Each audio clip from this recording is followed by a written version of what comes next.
Hi everyone, this video is about thermal conduction. This is lesson 12 of the particles and energy scheme.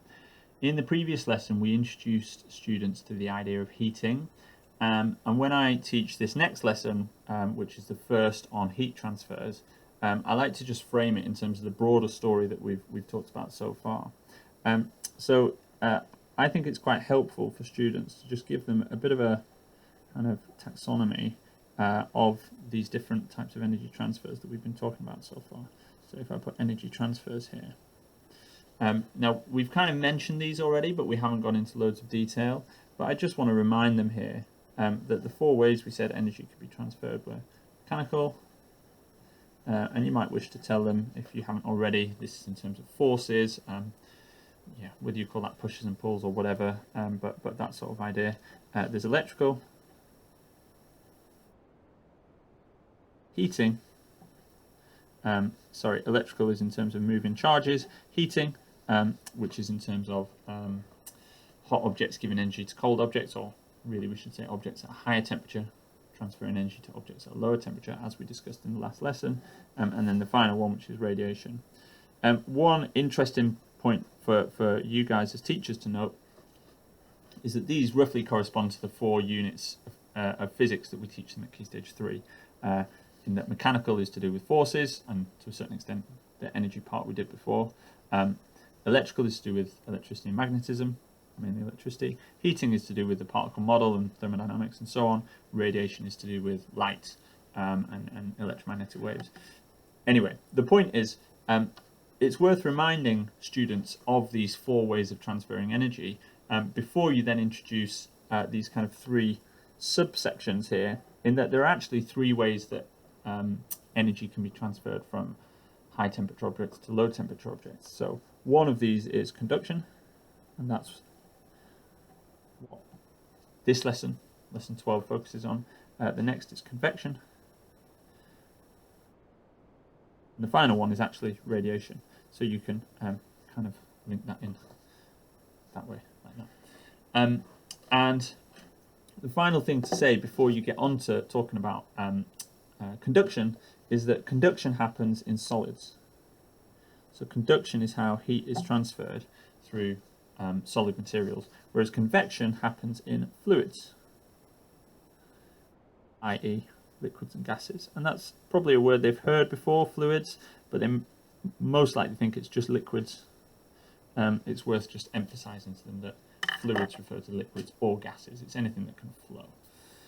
So that's a bit of a preamble, and what we want to do then, once we've framed the lesson in that sense, is that we can split up all of the solids that we have, and this is a bit of an arbitrary distinction, in that there's no kind of perfect conductor, no perfect insulator, but it's a distinction that is good enough for year 7, let's say.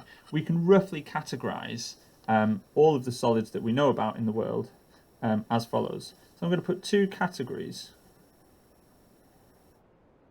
of solids, like this. So I'm going to do a further kind of spider diagram like this. And again, what we're doing here is just trying to organize students' thinking and give them a kind of map of how all this stuff links together. So our first category is conductors, and our second is insulators. Now again, this is not perfect. None of what I've said is perfect, but these are good rules of thumb to help them understand some tricky ideas. So what I'm then going to do is just give them some concrete examples, and the 2 that you'll see in the slides that they're asked to write about are to do with 1, a metal teaspoon heating up when you leave it in a cup of tea, and 2, why do saucepans have plastic handles. So really simple examples. And all I'm going to do in this lesson, once I've introduced everything that I've done so far, is just draw some sketches to show what's going on here. Now again, this is a really tricky topic that, to be honest, they're not really going to understand properly in year 7, but I think that's okay. So I'm going to draw my mug here with some tea in it, and I might show that it's hot by drawing a bit of steam coming out like that. And then I'm going to draw a really simple teaspoon like that. And it's probably worth emphasizing that the most common conductors that we know about, if we ignore things like graphite or whatever, the most common conductors are metals. So I'll just put metal teaspoon here.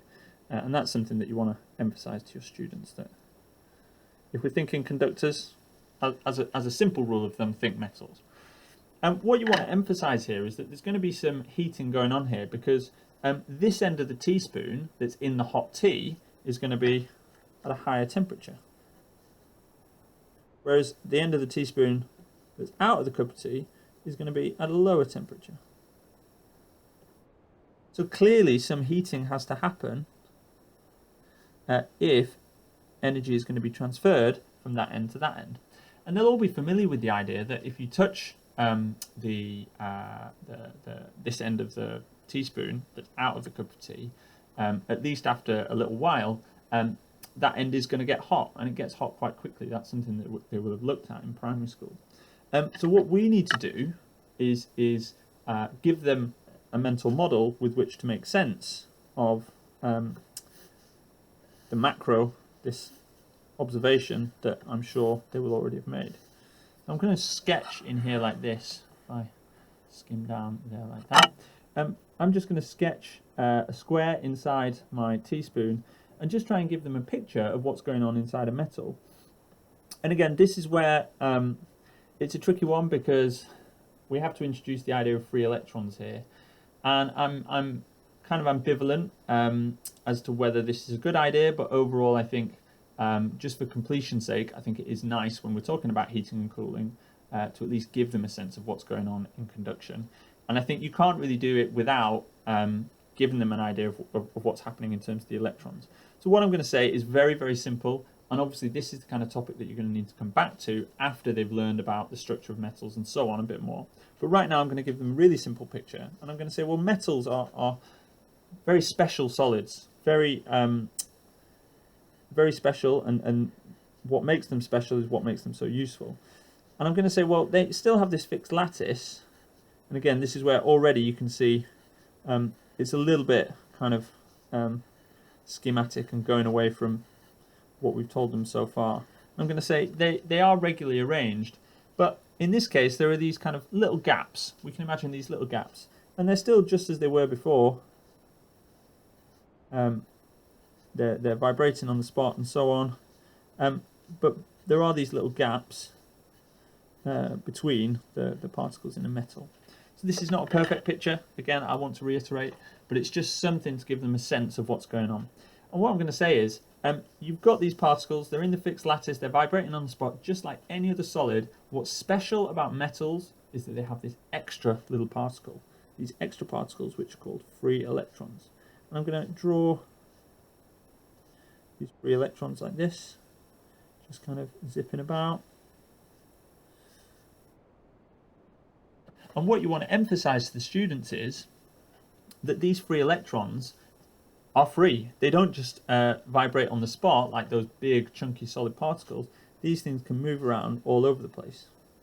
And what you need to explain to your students is that because these can move around all over the place, what that means is the collisions between the particles that allow energy to move from one end to the other, the collisions between the particles happen much more frequently.